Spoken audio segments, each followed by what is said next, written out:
This is Oilersnation Radio, your one-stop shop for everything Oilers. 1 hour of straight hockey talk with Baggedmilk, Tyler, Liam, Rick, and Dan starts now. Friday episode of Oilersnation Radio. Squad's all here, except Rick. We don't like Rick today. Rick is in Mexico, posting screenshots of shirtless photos of himself and his friends that Tyler likes. Way to like it, Tyler.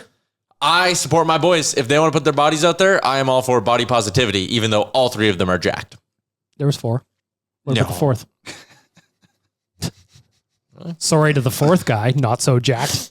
Tyler only can pay attention to abs. He's confirming. No, there's 3 of them. In the picture I like, there's 3. The other picture Rick posted, there's 4 of them. Yeah, this one, there's 4 of them. Rick is in Mexico I didn't like them. for the week. Oh, very well. I think if I was going to Mexico, and I know he goes every year with his buddies, but I'd wait for it to get colder. Well, I mean, going at the end of November is probably a good assumption it won't be warm. What are you laughing at over there? Does he have any snowboarder friends? Don't know. Oh, hey, Not Ryan. careful. What Rick decides to post on Instagram. Go ahead. Sweet 16 party for where he works, October 24th. 3 days before that, another one, same post. Okay. Before that, hasn't posted since February 20th when he just posted a USA Hockey Round Robin Champions Gold Medal Losers post. Nothing to it. It's just a USA Hockey flag and the text over it. Before that, you have to go back to the previous October when he posted a congratulations message for himself, working at the same bar for 15 years. Before that, you got to go back to July of that year when he just posted screenshots of all the Oilers who signed on free agency and said today was a good day. Famously, it was not a good day. But those are literally the only 5 times Rick has posted on Instagram in the last 15 months. How many followers does he have right now? Because that's going to skyrocket now that you've sold. Yeah, go his follow Rick social for his media. no posts. RPW1832. He has 1,186 followers. See if we can get him some more. 1,200. And Did he get rid of his Twitter? no, he's just, you got to search Mick Dry to find him. Yeah, it's a hard person to find. Oh, there he is. All right, let's read some of Rick's latest tweets because we miss him. I think Leon is really good at geometry. November 4th. Yep. Connor took the first step in scripting the last 10 years or so of his career. Sign cheap now. Let's team add major pieces in the next 3 summers and set him up to sign his max term market-setting final contract and have a competitive team till the end, unlike Sid. Sid's team currently in playoff spot. But he spelled it SYD, so you don't know if he's talking about that. Could be Could be Sidney called Sidney Sweeney. Yeah. These Leafs fans... That's also who keep- not how you, yeah, like Sidney Crosby is SID. Yeah, Most male Sydney's to spell SID. he's just a fan of the Opera House, maybe. Yeah, maybe he loves the city. These Leafs fans who keep bending backwards to convince themselves that Connor doesn't want to be there are looking and sounding exactly how Yankees fans are talking about the Jays. Did he just tag Nick Alberger in that one? He should have. That was October 6th. Not a lot of tweeting this year either. Anyway, I have 2 delicious debates. I'm very excited. well, Can first I- I want to tell you about our friends at Oodle Noodle then, Tyler. Okay. Right now, going forward, you can add on 2 green onion cakes, 5 spring rolls, or 6 wontons for just $2 with the purchase of any signature or premium bucks. You can get that in-store or at oodlenoodle.ca for takeout only. Go ahead, Tyler. I have 2. Do you want me to do my review first? I think it's Yeah, sure, important do to get this out the Okay, way. do the review. All right. So we have 2 reviews. These are from YouTube. These are from YouTube, but This is they're for the definitely podcast. reviews of the show. We haven't had a podcast review since April of last year. Sometimes I bite my nails too much on the show. I'm aware of it. I'm working on becoming a better person. So the first one comes in from Will. This one is kind of funny. He just said, "You guys should you guys should do an episode covering the Jasper Pond hockey tournament. Yeah. Kind of like what the Spain Chicklets guys do with their ball hockey tournament. Just a thought." We do that. I we replied, do I was that. like, "We actually help organize the Pond hockey tournament, which you can sign up for today. Yep. You can go sign up for that right now at nationgate.ca. But the main one we have to address, gentlemen. Go ahead. And I wish Rick was here for this one because it is specifically about him Tough. without tough saying week his for Rick. name. This one comes from Winston Gainey 1112. Came in 6 days ago. This was the episode I wasn't around for, so it couldn't have been me. Great show, guys. Wow. The only complaint, and it took me a while to say anything, but the microphone breathing, a microphone breath control issue with the guy that always interrupts everyone. It's hard to slog through with just audio. I'm sorry, and no offense, But please, bro. Hey, what can you do? Sometimes Maybe you we just gotta made breathe. Rick wear headphones. I mean, if that's what it takes to get him to hear it, and to be fair to Winston, I went back and listened. Rick's a mouth breather. There's nothing you can do about it. I mean, there is. He could not do it directly into the mic like he does. No, these are very sensitive. Yeah. He sits like on the mic and does it right. His nose is basically on it. Yeah, so we got to talk to Rick about that. Thanks for your response, Winston. You know what? Leave us a review. Hold us honest. Yeah, hold us honest. Because If you're- before we were yawning, Yeah. now it's breathing. Got called out for that. If you're hearing the breathing, let us know.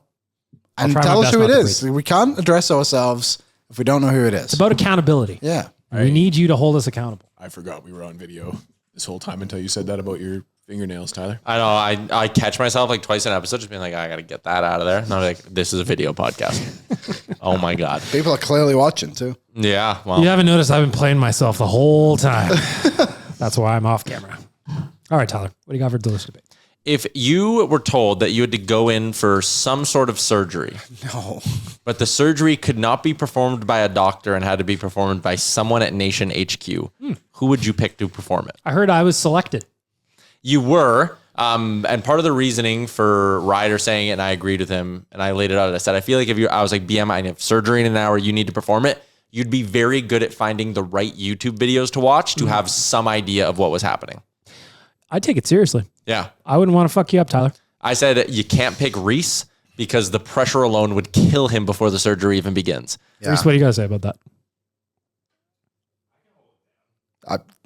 Nope.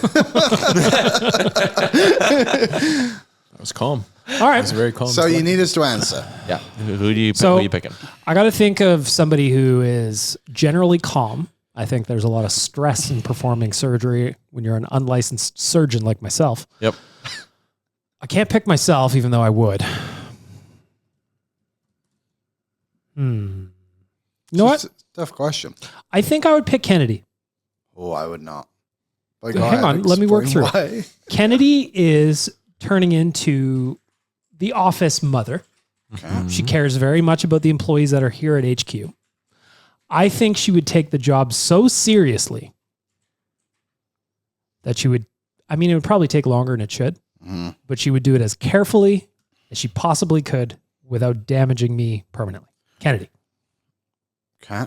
Why Dan? not, though, before you pick your answer? I just think, like, sometimes you get into surgery and the surgeon's like, can you play my my music for me whilst I operate? Because it's a long process. And then it's just Taylor Swift in one direction and Kennedy actually gets nothing done. She's just singing and dancing to all the songs. Okay. You need someone who could be a I hadn't bit more considered that. dialed I in. hadn't considered the surgeon playlist. Yeah, I saw There's Doctor no Strange way once. they play that music after you're gone, though. They turn on the death metal. Well, that's when they play Dead and Gone. Just evanescence. Yeah, yes. Nearly all, 90% of surgeons and surgical residents listen to music in the operating room. Yeah. Well, you're there for a long time. What do you think is the most inappropriate But their playlist you can play when you're making surgery? You and me, baby, ain't nothing. Yeah, the bad touch. You can't have something with too good of a beat because then you'd be like kind of moving Yeah. with it. You gotta be. I think a lot of them listen to opera. It's Maybe some calming. classical. Yeah, That'd be classical. nice. Who you picking? I said Jay. I wouldn't trust Jay. I just didn't trust anyone else. He would show up 6 minutes before the surgery starts. Yep. And he'd I be wouldn't like, trust "All right, Jay at let's all. do it." And he'd be like, all right, we got to do this quick. I have a call in 20 minutes. Yeah, he's midway through your surgery. He's like, shit, I'm late for a meeting. And then he dips. You don't want that. I still would go with him. I just went through the order of operations and there's just no one else. Dan, who you picking? I feel like he's probably done some of this like on his own anyways, and I'm going to say Rick. He's a guy that's calm under pressure. I feel like he's probably already done somebody's surgery at late at night when they needed. He could rise to the moment. Yeah, he's a guy that I'm going to trust with being able to make it through. So Rick. Tyler, who'd you pick? I was somewhere between you and Jay. I couldn't decide who. Well, Outside shot at Maddie, who I was like, maybe she could do it. I think Maddie would like fall under, if you don't know who Maddie is, she's our head of communications and marketing. Like, I feel like she could probably do it. Same kind of thought process as Kennedy. Yeah. But again, she has too many meetings. Yeah, that's fair. Who'd you say, Reese? Or did Reese not get to answer? Reese can answer. Reese died. Reese is dead. He's been operating on people. Fucking right. I did. I did why you say don't get to you do were my a good surgery. one, BM on the show too, because you're a very educated man. I said I could see you. I told Ryder, I was like, I could see BM sitting there on his iPad. And you're like, what are you doing? And he's like, oh, I'm playing Surgery Simulator. And like, that's just something you do because you want to learn how to do it. You're just watching me on the plane and I'm playing the Surgery Simulator, moving an appendix. Guy next to you's like, what the hell? Playing a flag game. It's a pretty good game. Not going to lie, Surgeon Simulator. Was that your delicious debate, or do you have a second one? No, I have a second one. Okay. Obviously, the last 2 losses, a little frustrating. Losing streak has now hit 3 games. None of us predicted this in our score predictions either, by the way. I said they would lose both games. But you did not get either score correct. But that's got to count I for did get half the a score point. correct against Buffalo. You did. Just Picking losers has been my thing forever.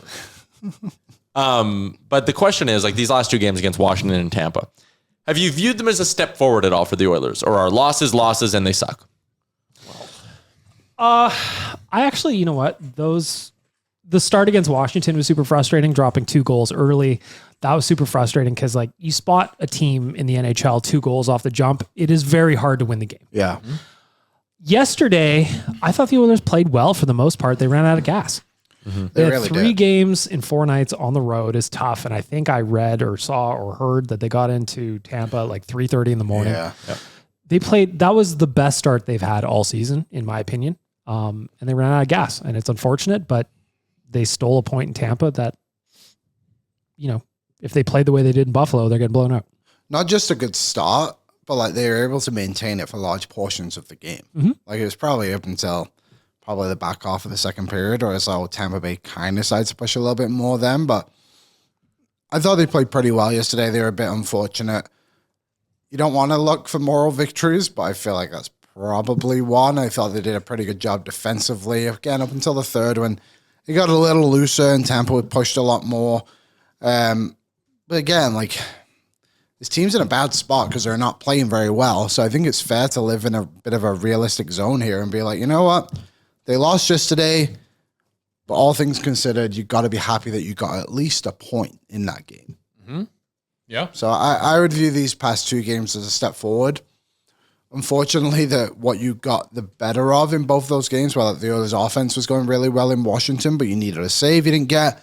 On the other side of it against Tampa, you needed some offense, but you got the saves. So you're not really getting them like together right now. How dare you defend? But at least you can say, like, there's now a game where they got the offense and a game where they got the goaltending. Yeah, now they just need both. Well, that's the tricky part. They very easily could have won both those games. Totally. I think that, I think I take a positive from it, but I take that it's like a separate positive. The offense was what saved them against Washington, and then the defense, I think, did a good job yesterday too of limiting opportunities, limiting chances. You didn't have as many of you certainly didn't have as many odd man breaks, and you didn't have as many of those even just like behind the net passes into the front to the guy in the slot wide open. They defended a lot better You yesterday. didn't lose a lot of battles. They were on the right side of the puck. I think, like, yes, they lost and whatever. It's frustrating. It's annoying. But like yesterday, I thought they played with more emotion than we've seen. They were engaged. They were getting into scrums after whistles. All the things that we've been wanting to see from them for weeks on this podcast. They were doing it yesterday. They just couldn't get the goals they needed.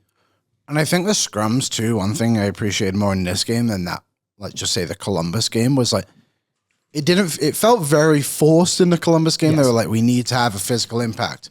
Well, yesterday it was like, nope, we're fighting because that guy just boarded Jake Wallman, so I'm going to fight him. And They were like, sticking up for each other. yeah, they were like getting to the gritty areas of the net, like guys stopping right on top of the goalie. It's like, absolutely not. You're getting ripped off the pile here. And even like, we didn't even mention it, no, but like, Bouchard had a really solid hit against Nikita Kucherov too. Like, when was the last time we saw him do anything like that? You know, I felt like they just wanted it a bit more yesterday, and I feel like if it wasn't the second of a back-to-back, they might have been able to push a little bit harder than they did. But credit where credit's due, they actually played pretty decent until I don't even want to say it fell apart. They just ran out of gas. To me, if the Oilers play the way they did yesterday in Tampa, they're going to win a lot of games. I agree. They just need to do it more than one off. Totally.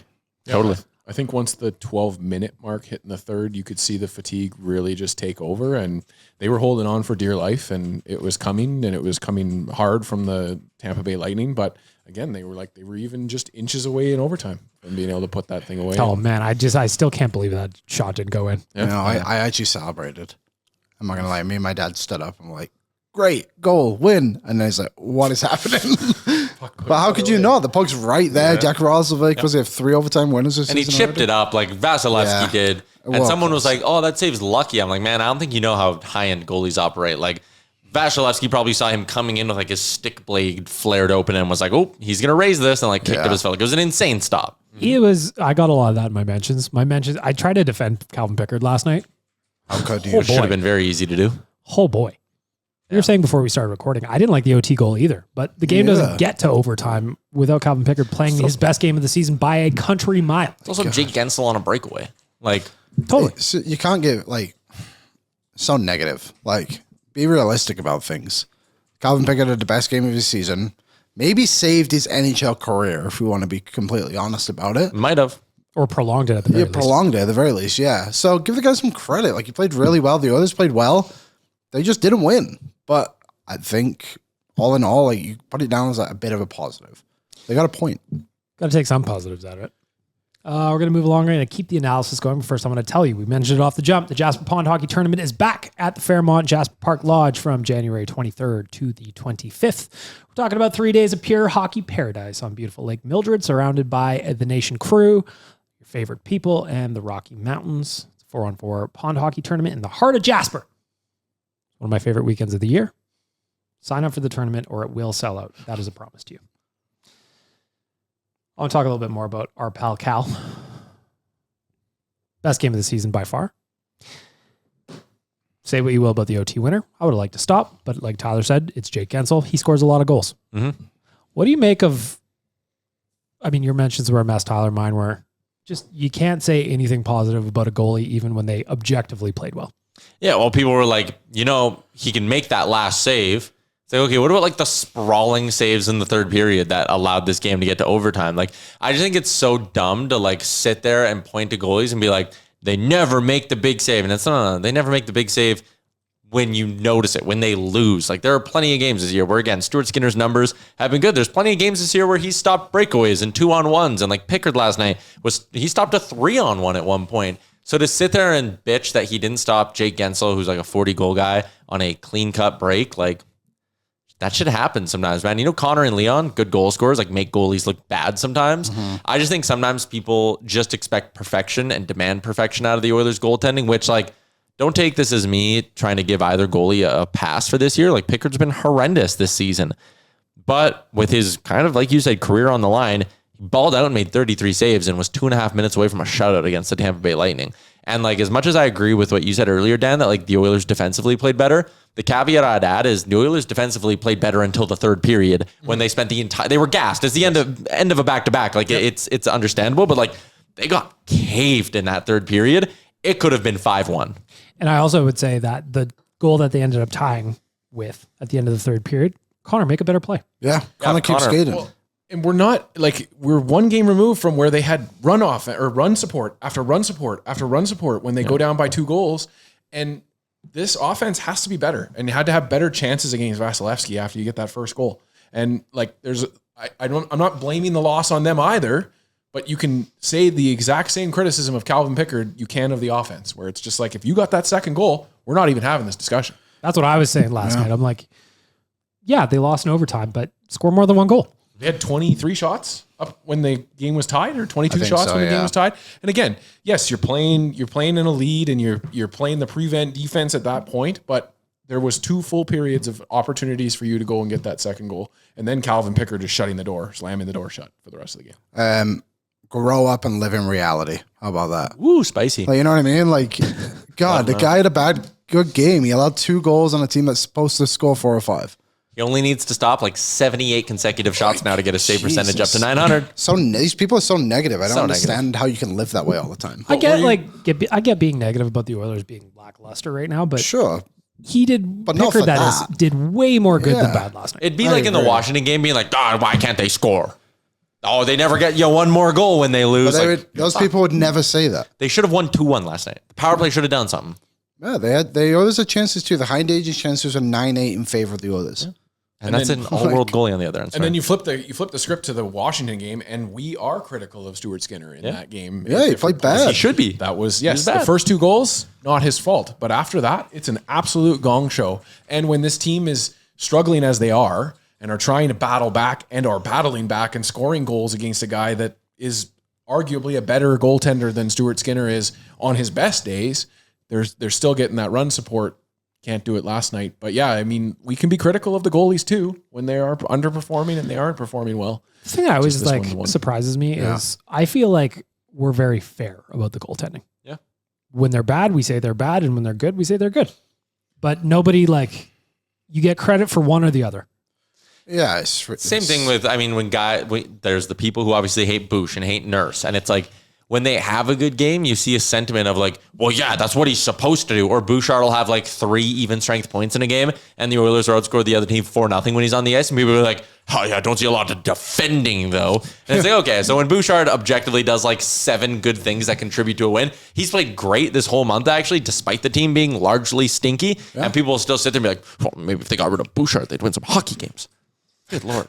But Kulak, is he a problem? No, that's a hard-nosed guy. Well, he only makes $2.5 million. And the other thing, but then they never applied that to the goaltending. People are actually doing that a lot recently in our YouTube comments. It was like, wow, Pickard makes $1 million. What do you want from him? It's like, what do you mean? But like with Kulak, I've seen a lot of people being like, I suggested trading him. He has no trade protection. He's playing horribly. I don't think you're a worse team without him right now. And people go, oh, but in the playoffs, you want that guy. Apply that logic to Bush then. Like if you're going to sit here and roast Evan Bouchard, well, he sucks. You can't win with a guy like that. Oh, but playoff time, he's the best defenseman ever, and people just don't want to acknowledge that when he struggles. It's annoying. Let's talk about Darnell Nurse. I went and got some groceries on the West End the other day. Driving back to my house, I was listening to Oilers Now. Elliot Friedman was on the show. Oh, I heard about this. Yeah. He and Bob were talking about Nurse, and I'm paraphrasing here. Bob was essentially going, he's not as engaged as he usually is, and Darnell Nurse plays better when he's engaged. I would agree with that. Mm-hmm. I thought last night, he got in the fight after the Jake Wallman hit. Darnell plays like that. Fine. Yeah. The contract is a contract. Can't change it. Friedman's quote, though, was, I've heard this and I've wondered. I wonder if the noise is starting to get to him. That prompted a bunch of trade rumors. Still not happening. Still got a no move clause. 1 more year after this year, in case you're wondering. Just, what do you think of Daryl? He's done decent in the last couple of games. He's been better. Like, again, one, he's not the only defenseman who's been playing bad so far this season, so I think that's worth remembering. Could the noise be getting to him? Sure. Do I still think it's enough for him to waive his no trade? No. And the other side of it, and this is probably more of a message to the people who love to do the thing on Twitter where they go, healthy scratch him till he agrees to waive. Okay, so you healthy scratch Darnell Nurse for a month. You're now playing Emberson and Regula every single game, one of them in a top 4 role.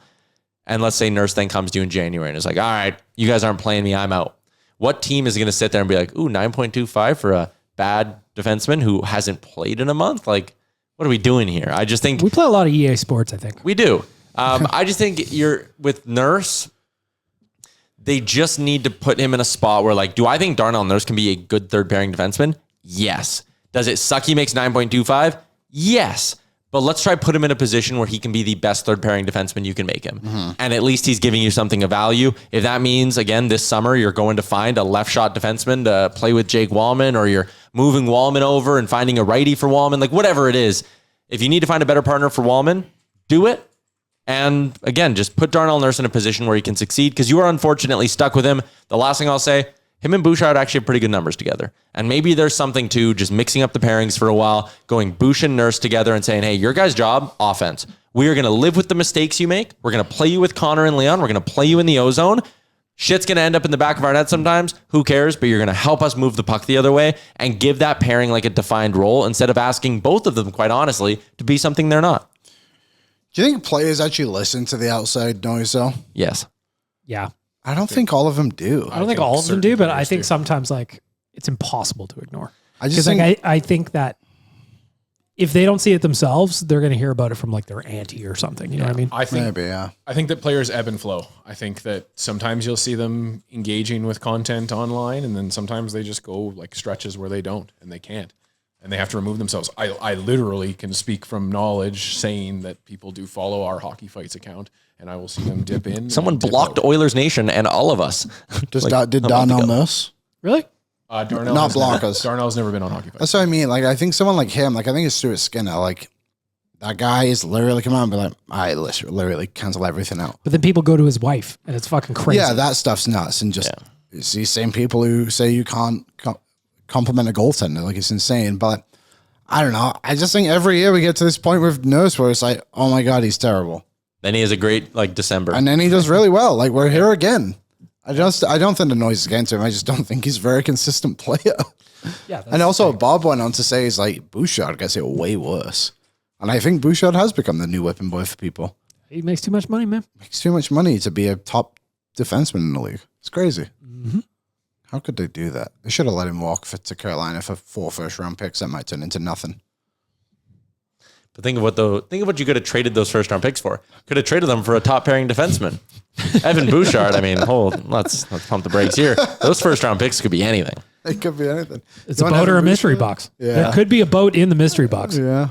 Like, he was so good in the playoffs. He was a legit number 1 D-man as they won 3 straight rounds against some pretty good teams. His name was up there with Bobby Orr. And people 20 games into the regular season are like, well, probably never going to win with that guy. And also, too, Bob keeps mentioning this, too. He's like, people don't realize how banged up he was. He's like, I didn't even know. I didn't know that either. Yeah, he was saying that to Friedman, actually. Yeah, he's like, it's unbelievable what he was going through. And he's actually never said what it is, and I don't know what it is, but like, he mentions it almost every episode. So whatever he was going through, it was very public with Ekholm, obviously, because we knew how long he was injured, but Bouchard never swayed. And did he play well in the final? Probably not as well as he could have, but maybe this is why. So I still think of that. It's just reality. I still think of one goal in the final all the time. Matthias Ekholm ripped a pass at Bouchard's nuts. Yeah. It falls, they go in and score, and everybody's like, why would Bouchard do this to us? Yeah, it's like that old meme with Eric Andre, and where he shoots him, and he's like, why, Matthias Ekholm shooting him? Why would Evan Bouchard do this? That's exactly what it's like. Moving along, mentioned Jake Wallman. Our man had a tough night last night. Not for his play, but for his body. He got beat up pretty good. That Douglas guy is ginormous. He is 6'9", is what they said. Nice. That is a huge human being. It wasn't even that effective, at least. I think it could have been worse. Oh, like I wrote that in my wrap-up at Oilersnation.com. I was like, it wasn't like it was a devastating hit, but he got hit by a mountain. Mm-hmm. And his knee was like clearly bothering him. He's trying to work it out. Managed to gut it out. Came back and blocked a shot. Right off that. Other leg. Down again he goes. Did not come back out after the second intermission. And wobbled back to the bench. Did not play, though. He didn't play the third? I don't think so. Maybe a shift. I did not know that. He finished with just over 10 minutes last night. Really? Yeah. Oh, Correct. Jake Wallman's last shift came. Wait, what game is this? This is the Lightning game. His last shift came just before the final TV timeout of the second period. Damn. Yeah, so that was when he took that block shot. I guess you don't really notice it as much when there's 7 defensemen. Because you can just rotate guys in and guys come out in rhythm and he says, oh, that's Wallman. Credit to him that he hobbled back out and sat on the bench with the boys, but concerning going into Florida tomorrow. Yeah, especially when you already have no players. Jake Wallman got hurt twice and still played 90 seconds more than Alec Regula. Well, Regula took one off the dome. Took one right in the face. Yeah, there was that stretch where it was like Darnell's in the penalty box for 17 minutes. Wallman's dead. Which, by the Regula's way, ears bleeding. That instigating penalty was so dumb. The instigator itself is one of the dumbest things now. Like, it is so archaic that this proves why it's an issue, is because referees don't even know how to use it anymore. It was designed and it's there so that guys can't Todd Bertuzzi each other and grab each other from behind and ragdoll guys down to the ice and shit. This was like mutual combat between a guy in Darnell who's not an enforcer and Curtis Douglas who does fight and fights routinely. I do feel like, I was talking to Sean Pangs, he was a guest on The Sauce this morning about this. I do feel for the linesmen a little bit and the referees a little bit, because I know that they're like, I don't know. I just allegedly, in my opinion, they're getting messages from the league telling them to break this shit up and stop it from happening actively. And so like, it's just confusing all around. And then the referees are left to make dumb calls like this that affect the outcome of games. And a guy getting an additional fucking 7 or 15 minutes on top of what another guy had for mutual combat that is still allowed in this league is dumb. They dropped the gloves at the same time. Yeah. Like Louis said, someone has to start a fight. Well, and again, like to that point, I would argue that like fucking some fights are instigated by dirty shit that people do that then are the reasons for it, but we're going to punish the guy for fighting. It's frustrating. I got to say though, Oilers have had a couple of scraps this week. I like seeing it. A little bit more emotion. We were asking for it, and they're giving it to us. Trent Frederic started us off, and Great goal, by the way. Yeah, Great goal. Great shot. Like, where's that shot? More of that, please. But I would like it if he decided to score the second or third goal of the game. Sure. Because there's a common trend here. Do you guys know what it is? Go ahead. Trent Frederic has 2 goals this season. In the games he scored, no one else has scored on a goalie. You want Trent Frederic out of his slump, but at what cost? Yeah, what do you want here, you know? Yeah, I was thinking about that, the Rangers game. That was when Stu got the shutout, wasn't it? Yeah, we were so close yeah, yesterday, but he's just like, oh, jeez. Not a good trend. Poor Freddie. What do you think of Freddie? I think he's played better. I agree. There was a moment at the end of the game too, which I played on O&E today, where he was the furthest forward back. He was basically playing as a left defenseman. I think it was Bouchard who had the puck. Bouchard ended up like kind of chipping it in. It goes deep, and Freddie came all the way from his own blue line to be the first person to get the puck at the backboards. And I just think stuff like that is like, okay, we're seeing it now. The effort is starting to come a little bit. He's winning puck battles. I'm like, we don't need anything special from him. We just need to see a bit of physicality and a bit of determination. I think it'll work. Yeah, be annoying. I just work hard and win puck battles. He's a big fella. Yeah, and the minutes have been decent as well. I know it was only around 14 minutes, but last couple of games he's been kind of up and down the lineup too, not just being like you're playing with Jan, Mark, and Tomasek. And I think that there's something to be said for people like Frederic, who I would say is like he's like a tone setter for his team. Yeah. Where you come into the team and you got to find your opportunities to be able to make that shift. Like he's not a guy. I got into a rant on this on pre-gaming with Aaron there before the Capitals game, just because like he's not a guy that you should be relying on to score goals. Yeah. He's a guy that's a character and comes in and brings something to the team, brings an energy to the team that doesn't necessarily show up on the score sheet. And for a guy to be able to find their footing doing that kind of a role, it can't necessarily happen. Like I think of Lucic when he came to the team, and the first game against the Calgary Flames, Derek England looked at Connor McDavid the wrong way, and Lucic grabbed him and fought him. And that was kind of like his moment of introducing. But like, you just didn't have that for Frederic. It takes some time to kind of find your spot. And he lost hard to Matthew Olivier. Yeah. But like, that was a statement to this team that like, yeah, I'm going to fucking get killed by this guy, but I'm going to try and fire you guys up and try and get people going and keep the fire stoked for the team. And you're seeing it now where he's just kind of coming into his own and becoming that character guy for this team. So I think that, like Frederic's a guy that we can look at as like, to what we're talking about with this team coming into its own and becoming a better team together. I'll say too, and again, don't usually say this stuff about this guy, but Matthias Janmark's getting a little bit greasy too. He can get greasy. He's getting good, and I think my big beef with him always is like, what do you do? You know what I mean? But now he's like trying to build a role for himself, and he probably won't hear this, but he's well, why not? I like what he's been doing. He's grabbing guys a little bit, kind of caused a little bit of chaos, playing like a fourth line player, and I appreciate that from him. Tyler, thoughts on Janmark?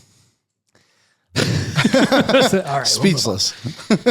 He's been fine. Yeah, he's been fine, but he's playing a role. He could have one of the more punchable faces in the league. Sure. Like he could be a guy that could upset some other teams that he just exists. Yeah. Merely existing on the ice. But Changing gears.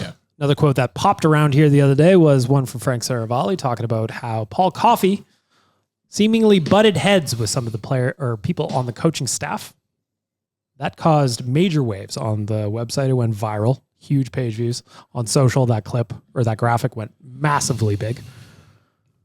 Coffey, too hard. I forget who said this, but apparently Coffey was like making him skate every day in the cup final, and the team was like, we're gassed, and he was like, skate. So I don't know. I can see why that would cause some friction, but yeah, it's obviously going as if like the Oilers are soft, and then they play soft at the top of that. They don't really help themselves with that image, but I just think maybe he was a bit more old school than you should be in today's NHL.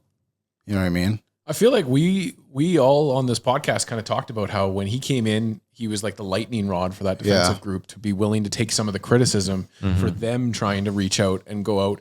But that's exactly what they're talking about here. Like he's the fiery guy. He's the guy that's willing to put his face out there and say that he's the reason that they're doing this kind of thing, for good or for bad. I also think he wasn't that great in the cup final with like his shifts and like who guys were playing We were with. and criticizing him, everything. yeah. And like, I just think that's something that has gone under the radar a lot. And we just like crucify Chris Knoblauch because obviously he's the head coach for like his mistakes. But like, I think there were certain moments in the cup final. It's like, hey, Matthias Ekholm's playing terribly. He should probably not be playing at this moment in the game. It's also funny too that like also ignores the fact that the Oilers have done this exact same thing the last 2 years. Yeah, like why didn't Paul Coffey fix it last year in November? It's just like, oh yeah, we forget about that. Well, and like there's that element of like he tried to, or in Saravalli's reporting, he was talking about the fact that Gulletson also left in the offseason and that lends smoke to the fire. Gulletson was also here for like 9 years. Yes. I do think losing both assistant coaches in the same summer is something that has gone a bit under the radar. It's the same thing in like football is just an easy term for it. Like, okay. Are you thinking about the Bills game last night? There's a dead bird on our balcony. I just looked Laws. No way. What kind of at. bird? Right down there. Oh, whoa. What kind of bird? Just a little guy. Damn, I can still see When him. was the last time Waz was up here? Comes up every day, tries to get in the door after We're gonna have to. That's why the pigeon was dancing celebration out there earlier. Oh, that was so sad. Oh, it made me really queasy. I thought you had a toothache. No, I actually pinched a thought there nerve was in like your a neck, yeah. solid, something more. I mean, it just like caught. Like I was just looking around and I saw it. Did you know Bet the you it had a bird? great life. Do you want us Probably. to have a funeral later? We No. could do an office funeral. I bet it didn't. You want me to flush it? Yeah, shoebox? Set the Too many shoebox on feathers fire? out there. Okay, no, Want me let's to move flush on. it? must have been a fight. Move on. Give me your We hat. can just I'll trust keep it that up. nature will take its Well, let me course just on have that, a right? quick look. Liam's got to go have a look. Don't go look at him. Hang on, we need to see What if what's he's doing. sleeping? We need a secondary. Oh, that made me so queasy. Yeah, Liam's looking out the window, checking out the bird. The bird is indeed dead. Definitely dead. Yeah. Yeah, he's dead. Thanks, Liam. Sorry if the levels on that voice were a little off. I I use think- my mic. I think a cat will come take care of it. I think a cat will get all the way up here. There's Yeah, a no little way. snack. You know what his text How could a was? cat get up here? I don't know. How do cats get anywhere? I think a bigger bird will take care of this. Yeah, like a crow will eat that. There's a massive pigeon that comes and sits on this little. He's too fucking fat to get over the glass. I hate that pigeon.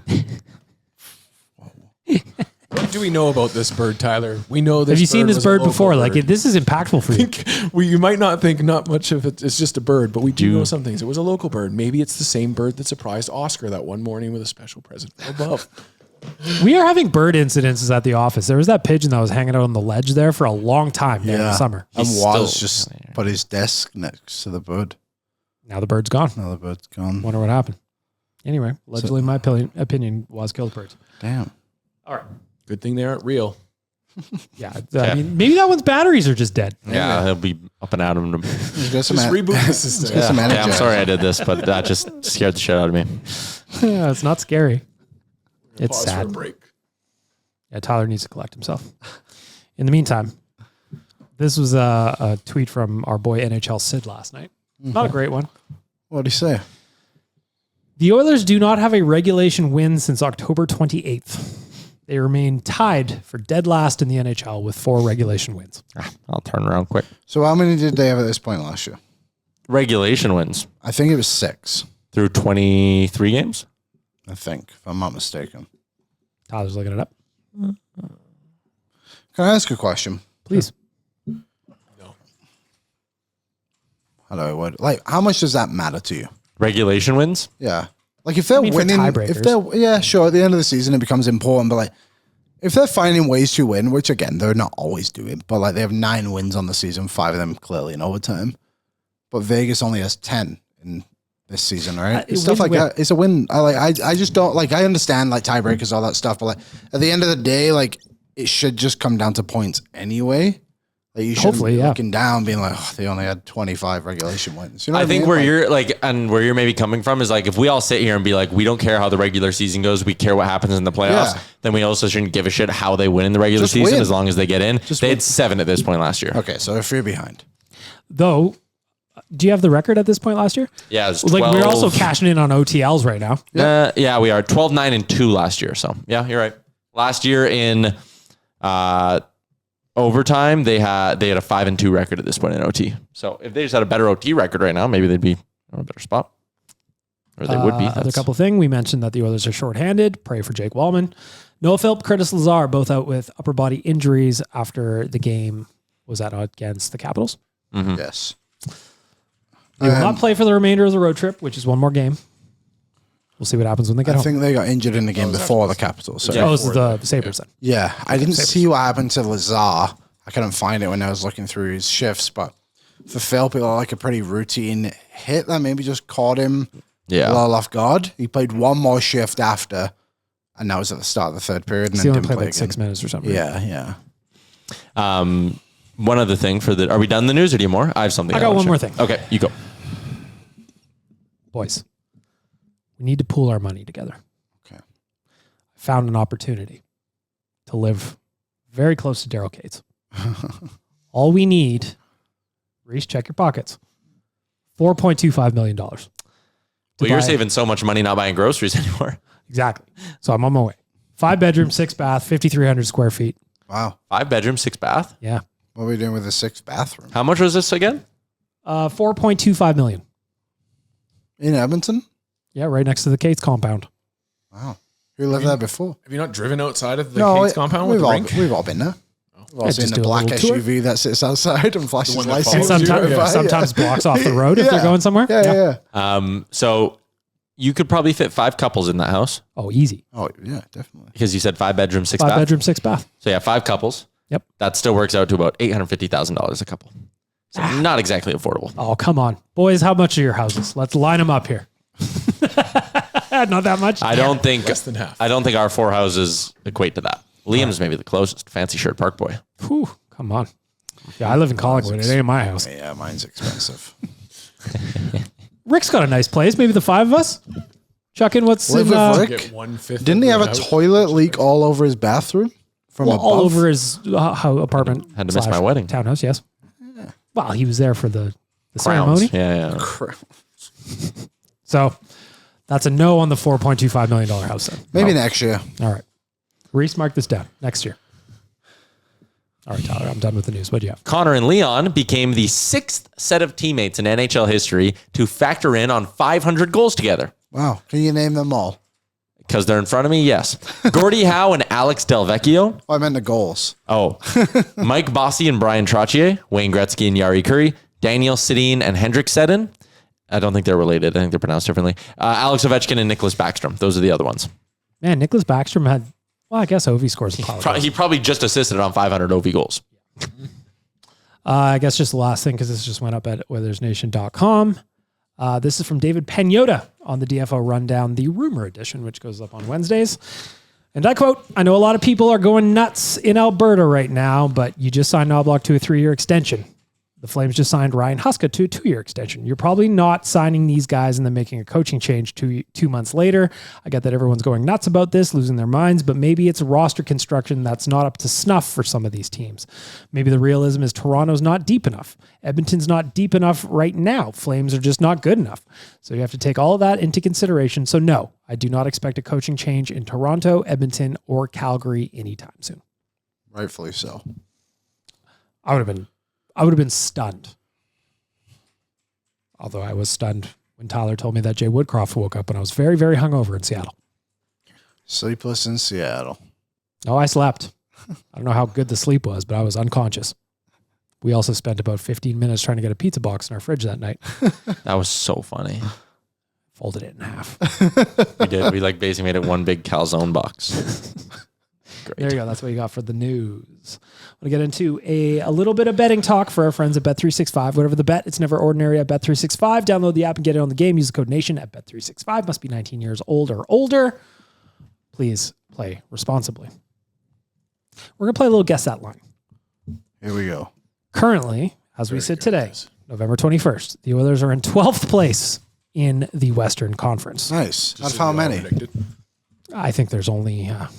there's several hundred, so it's not that bad. That's good. How many teams are ahead of them as favorites 11. to win the Western Conference? 2. And what are their odds? So it's a two-parter. How many teams are ahead of the Oilers, the betting public thinks has a better chance to win the Western Conference? What are the Oilers' odds of winning the West? I'll say 2. I think Colorado and Vegas. I'll say Colorado is plus 400 and Vegas is plus 600. I'll say 3. Colorado, Dallas, and Vegas are all between probably like plus 325 and plus 550, and then Edmonton's like plus 600. Yeah, what do you got? Well, I just realized I haven't looked at the standings in a long time for outside of our division. You guys have. So I'm going to say that it's 3 teams myself. I'm going to say that, Vegas, Colorado, and Dallas. They probably have Colorado at plus 450 and then Vegas at plus 600. So the Oilers are currently in 3rd spot to win the Western Conference, despite being in 12th in the standings. 2 teams ahead of them. Colorado is the favorite to win the West at plus 250, and the Golden Knights are next up at plus 425. Nailed it. You did. I'm so close to saying Anaheim. You did nail it. Pacific Division leaders right now. Yeah. Another 2-part question. Guess the odds. Guess the line. Before the season started, I made a bold proclamation that Matt Savoy would be the first Edmonton Oiler to win the Calder Trophy. Maybe a little bit of a reach. Maybe. There's still time. You can turn this thing around, just like we can. What do you think Matt Savoy's Calder Trophy odds are right now? Oh, my goodness. What place do you think he is in the list? Well, I've got both. I joined you in that bet and put, I think, $10 down on him. Yeah, I was at looking plus 3,600. So I'm going to say it's like with the field plus 10,000. I put a bet on Matthew Schaefer to win the Calder. He is And favored. he is minus 175 right now. For I the would say the field's like plus 300 now. Yeah. I will say Savoy. What did you say, Dan? Plus 10,000. Oh, that's what I was saying. I'll say plus 7.5. I'll say 12,000. Matt Savoy, despite my best intentions, is in 17th place with odds of plus 20,000. Whoa. Yeah, not Well, happening. Rally time. Let's go. There's a little bit of work to do. I coward next year. That's what you're looking forward to. Finally, Rocket Richard. Last year, Leon Draisaitl won it. Matthews hurt. He's usually in the running. What do you think the odds look like for the Rocket Richard Trophy? I will tell you, Leon Draisaitl is currently favored to win once more. What are his odds? Plus 300. Plus 225. Plus 160. Plus 150. What are you guys doing right now? What's happening? I'll not go lower. Is this a bidding war? I'll say plus 140. Plus 160. Plus 150. Plus 275, boys. Shit. He is favored to win, though. Plus 275 for Leon Draisaitl. Nathan McKinnon is plus 300. Kaprizov plus 1,000. Cole Caulfield, for some reason, is here at plus 1,800 and passes at plus 18. What's Morgan Geekie at? I don't have him available. Ah, damn. Which is probably good. Tied for second. For now. Caulfield's only a few back. Tied for 5th. But they stink right now. Montreal is not playing They're well. struggling, yeah. So for teams taking go some through of the heat ebbs off and us. flows. Almost like that happens. I wonder if they can pick up Montebo. Yeah, maybe. I think he got pulled last night. Really? Yeah, I think so. He did, yeah. I love it. Oh, they gave up 8. You love it. I hate the Montreal Canadiens. Okay, who do you think has a better save percentage, Montembeau or Pickard? Montembeau. It's close. 852, 851. Yeah, well, Pickard, he should be better than Pickard. He's an Olympian. I know, but he's 0.001 better. He's a Four Nationer. Yeah, like they have the little sticker on his page. Is he really? Yeah, every player who played in the Four Nations has a little badge, so you remember them. Never forget. Not the World Cup, though. He didn't play, though. He didn't even dress, did he? No. Cool. Still counts. He basically got picked because Friedman did say, it's going to be Binnington Thompson, he thinks. Which is very funny that last time I checked, I think Thompson is number 1 in goals saved above average and Binnington is dead last. Yeah. Now, I don't want to take credit, but I will. It's hard not to notice that Logan Thompson is having a great season so far after he and I enjoyed a nice cool beverage together at our spot in Florida. It's true. It's hard to not recognize that. We spent a quality hour of chit chat while you guys were recording O&E. Still, maybe the most random thing that's ever happened to me. Yeah, especially because they didn't say he was coming, so he just walked in. I'm like, I think that's fucking Logan I was Thompson. looking at him. I was like, is that him? I think it's Logan It Thompson. was. Walk around. Hi, I'm Logan. Oh, I know. Yeah, I'm well aware. I'm Tyler, as you wouldn't know. Classic. Anyway, that's all for the betting talk. Want Whatever your bet is never ordinary at Bet365. Download the app and get in on the game. Use the code NATION at Bet365. Must be 19 years old or older. All right, Ask the Idiots time. Get your thoughts together, fellas. We're going to give a shout out to our friends at Swiss Donair. Worked hard all week. The last thing you want to do is cook for yourself. You want something hearty. You want some meats. Nice little pita. Most delicious donair you will ever have. Ask the Idiots is presented by Swiss Donair. Of course, they are the home of the old school donair with options if you want some flair. Open 25 years, now 7 days a week. Pride of the North Side, Swiss Donair is great for your events at home or the office. Check out their location at 8308 144th Ave Northwest or order online at swissdonair.com. 4 questions, fellas. Oilers related. Mostly. Except Dangerous Wade. Liam is rolling his eyes. Just hearing the name Dangerous Wade. I love Dangerous Wade. Dangerous Wade, as Rick knew him for many years. All right. This one first comes in from our boy, Steven Fiddler. You know him. Fits. Can someone please explain Alex Regula to me? Other than being big, I can't see one thing he does better than Troy Stetcher did. What am I missing? Well, he's big. Got that one. He's just trying to find his way. I think he's a guy who actually skates decently well. I think to say he's just Troy Stetcher isn't as much as a criticism as you may think it is. And I think I'd rather take the chance on a 25-year-old to find his game than find out what a 31, 32-year-old can kind of become. Dan, what is Alec Regula? Yeah, I think that's fair. I think he's just low event defenseman that you need to be able to count on, and you hope he's going to be a little bit healthier than Stetcher was. Tyler, what do you got? Big. Yeah, well, besides big. Young. Upside. Like cheap. Yeah. Young, upside, cheap. Like he's 750,000 or whatever he is, right? He's 775. signed for next season. I don't know. I there's a lot of people kind of doing the whole like, wow, wish you had Stetcher now. And it's like, yes, but like you have to think back in the moment. Were you going to waive one of the 2 young guys? Obviously not. Does it suck that right after you waive Troy Stetcher, guys get hurt? And yes, it sucks. But again, that's just life. They made the right call. Would he still be considered a rookie? No. Even though he's played parts of now 4 seasons? I don't think so. No, I think once you play in enough seasons, you lose your rookie I think eligibility. it's 2 seasons. But even, like, I'll believe that to be true. But even still, he's only got 31 AHL games. Exactly. And Actually, you know what? Looking at his AHL numbers, are pretty solid. Yeah, and he's only 25. Like again, there's upside here with this guy. Just let him play through this shit. So listen, I don't think he's bad. So I think he's just a guy right yeah, now. I think he is just a guy. But I also think that, only 31 games. Like, what is the magic number? Everybody always says it's 300 or whatever. Yeah, he also he doesn't offend me. Like we've had guys in the past too. You watch play hockey and you're like, good Lord, he's fine. Marcus Emelian. Josh Brown. I was going to say, would you rather him or Josh Brown in the lineup? Like him. The thing is with Regula as well, like think back to what Emberson was last season. Nothing special, just a guy. What this season is like, you're kind of seeing like more better performances from Emberson. Cap hit of 775 also for next year. Then he will be an RFA after next season. So still cheap. Mm-hmm. Question number 2, reversing the order. Tyler. This one comes in from Blake. What is your level of confidence with the coaching staff right now? 5.5. Like I'm more confident than I am not that every part of this team is going to get figured out. And like, again, special teams they've been fine this year. Like again, the power plays had some games where you want it to be a little bit better, but like they're 3rd in power play and they're 8th in penalty kill. Like for everyone ripping on the coaching staff, those are 2 things that the coaching staff has a pretty detailed impact on. And for them to have poor goaltending and be 9th or 8th or whatever I said in PK is like pretty legit. I'll say 6. They're going to be fine. This coaching staff knows what they're doing. All right, we're going to give them a number. Dan, what's your number out of 10? I'll say 5.5, just because when Nobby came in and replaced Woodcroft, I felt like he was like a more transparent guy, and I felt like he could understand his process a little bit more because he spoke to it.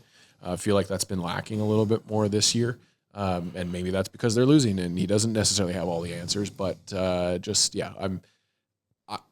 truly believe that this team doesn't. There's no one coach that's going to be the answer for the talent that this team has on the ice. They just have to put it together. What do you got, Liam? My level of confidence in them. Out of 10. Like 10 would be, I'm very confident in Very them. confident. The most confident. I think like an 8. At the end of the day, they've had 2 really successful seasons, and this team is going through a slump again. Like they're playing poorly, but I also think to last night where it's like, oh, the players actually started trying to do certain things. Maybe it's them and not the coaching staff. It's just, I think it's just always easier to point at the coaches. I have full confidence Knobloch can turn this thing around. I'm going to go with a 1 out of 10 because Chris Knobloch is coaching the team not to shoot from the slot, not skate, and give away pucks at the blue line. So I really have a problem with why he's doing that, and I agree. Should go. Yeah, fair. And the goalies suck even after good games. He's been telling them to stop less. Yeah. They should fire the goalie coach. Dustin Schwartz come back. 12 years. You know that. Everybody knows that. He needs 12 years to figure Lifetime it out. contract. Yeah. All right. Next question. This one is dumb. I'm starting with Dan, but I like it. It's from Trent. What conspiracy theory do you believe about the Edmonton Oilers season so far? About this season? Whatever that means. Conspiracy theory? Monkey paw. The Oilers monkey pawed their way to 2 Stanley Cup finals, and now we're paying for it. Oh, okay. I get what you're saying. I bet you Calvin Pickard had some kind of deal with the devil that made him a better goalie than what he was. For the He was last like, year. I'll give anything to get these playoff wins. And they're like, eh. Yeah, he did it. There's the monkey paw. What do you got? My favorite conspiracy is that Evan Bouchard got paid and then gave up on being a good hockey player. That is a Same good with, one, though. Same with Trent Frederic. You get the bag, Then you're done. and then you coast. Yeah, like Nurse. That is my dream, though. We got rid not of that gonna guy. lie. It's Evander Kane that does that. Maybe Yeah. maybe Trent Frederic got like Freaky Friday'd with someone in his life. So that person, like sometimes you see flashes of him still being a really good player, but that person who's now inside Trent Frederic's body is trying to figure out the game at the NHL level. It's So Jamie Lee Curtis trying to figure out how to be. yeah, Lindsay like they have Lohan. all the abilities, right? Like they know that their body can do things that they don't know. So that's why it's just been a bit of a process. That's a good one. Yeah, I believe that too. I'm going to do a bonus one before we get to Danger Suede. Bonus Ask the Idiots question. What the fuck is going on with Brett Kulak? Oh, man. He was also Freaky Friday to someone. That's the only thing that makes sense is that he got abducted by a lookalike. Yeah. Like in Men in Black, the first one, when Hector or whatever that guy's name is wearing a skin suit. Oh, yeah. It is wild. Like the steady Eddie of the blue line, the guy you could plug anywhere, and now all of a sudden is the most useless blue line you have. Doesn't he know he's supposed to be contract here, Kulak? There was that one shift against Buffalo, I think it was, or maybe Washington, where he literally, I think it was Buffalo, he had like 3 turnovers on one shift, and he hadn't even got out of his own zone. So how did that happen? Yeah, it he's is, struggling. He ended his 5-on-5 goalless streak last night. Yeah, That was nice. Trent congratulations. Frederic was on the ice for that one. So And then that's evened big. it out at the end of the game. Well, Wasn't Those his are fault, details. but just quite a coincidence. Absolute lack of physicality. Absolute lack of engagement from him. Like that Washington insane. game was horrendous. And like every single time we play a replay, it'd be like, oh, there looks like there's a battle. Who's the? Oh, it's fucking Kulak that he lost the battle. He was losing every single fight. and he doesn't do that. That's what's so so Yeah. weird. I do think that there's like an element of like everything's going bad for the Oilers, so it's like you're right to say that everything is bad too. Like it's just it does like we haven't even talked about like Ekholm this whole season and how off he seems to have been. Like Regula, we're talking about it. Emberson's just been middle of the ground. Wallman hasn't been great. Like there's nobody on the defense that you can point at as saying like they've had a solid season. It's just, I think, compounded for a guy like Brett Kulak where it's just not clicking. And he's not doing the things that you just expected of him previously.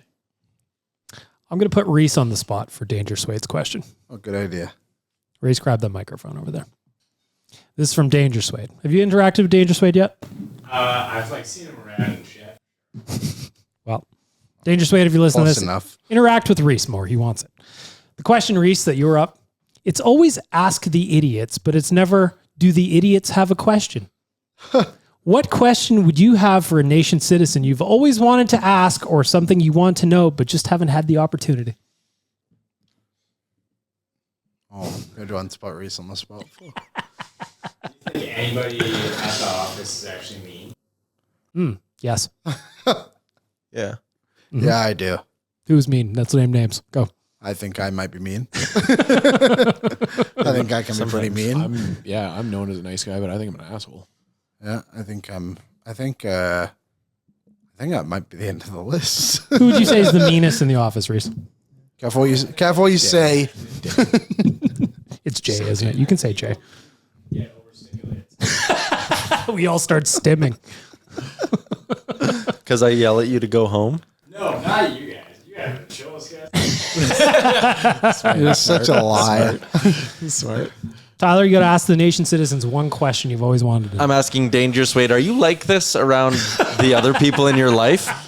Like, is I'm this? gonna guess yes. Is this who you are, or that's my question for Dangerous Wade? I'm gonna guess yes. I love him.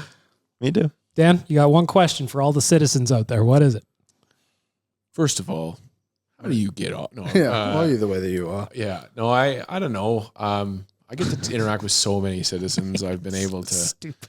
ask some stupid questions in the past. Dangerous Wade and I have had some experiences in Vegas that, at the Resort World, that was interesting. Yeah, I don't know. I like to hear people's experiences and how they've discovered us and like what their earliest memories of Oilers Nation are. I'd love to hear that. I was gonna say that's my question too. I always like asking people when they found ON, what drew them in. Was it social? Was it the website? Was it a show? Maybe all of it. Do you only consume one thing? Maybe they only watch O&E, but they don't read the website. Or maybe they only follow us on social, but they don't listen There's to a shows. lot of people like that because they'll like see me and be like, "It's your full time job? Yeah. What? I do like 5 shows a day." You run Oilers Nation's social media, right? Well, that too, yeah. There's a gentleman who listens to this show. His name is Andy, and he came to watch an episode of O&E once. He's from England, and he didn't know what O&E was. He just listened to O&R, Oh yeah. and he thought he was coming to watch a recording of Oilers Yeah, he Nation was like, Radio. "Where's Rick and stuff?" We're like, He's like, "What?" what is this? It's like, oh, this is interesting. One thing I'm very intrigued by is just how people find the time to watch our show live. Like, do you work? What do you do for work? You know what I mean? As somebody who worked in a cubicle, anything to not work. Yeah. Okay. I've only ever worked like one job where it was like, oh, I can never be on my phone, and that's when I was a server. So it's like a little bit different. But yeah, I'm always curious about that because sometimes the numbers is like, holy smokes, how does this many people have time to watch us? It's interesting because like I get a lot of voicemails on Better Late Than Ever about this kind of stuff of just where people are listening, and it's maybe you have a job in a truck and you're in a truck for 8 hours and you listen to everything, or you're in a factory or something and you're driving around on a skid steer. Yeah. You just listen to that stuff. Any other questions for the audience? No. And by the way, we're asking you questions. You need to answer them. Yeah, you got to let us know. You can let us know in the Spotify comment section if you wanted to. You Or could if you're watching on YouTube, you can leave leave it as a review. I'll leave a review. Where do people listen to us? We had someone from Madagascar, a female listener from Madagascar, right, Ty? I think they're lying. But I mean, like literally, are they like Oh, in yes. bed? Are they working? How many Are they people are doing listening to yard this work? right now on the turlet? Yeah. You know? Yeah. The priest that married me and Amber this summer, like our 3rd time meeting, Trouble. he was like, I didn't know that like this is who you were. He's like, my wife listens to you and Liam like while we fall asleep every night. And I'm like, that's crazy. That like I've had one of those too where it's listening to our voice while they fall asleep, which is the weirdest. Good night, sweetie. Have a good night. Don't let the bed bugs bite. Or let them bite.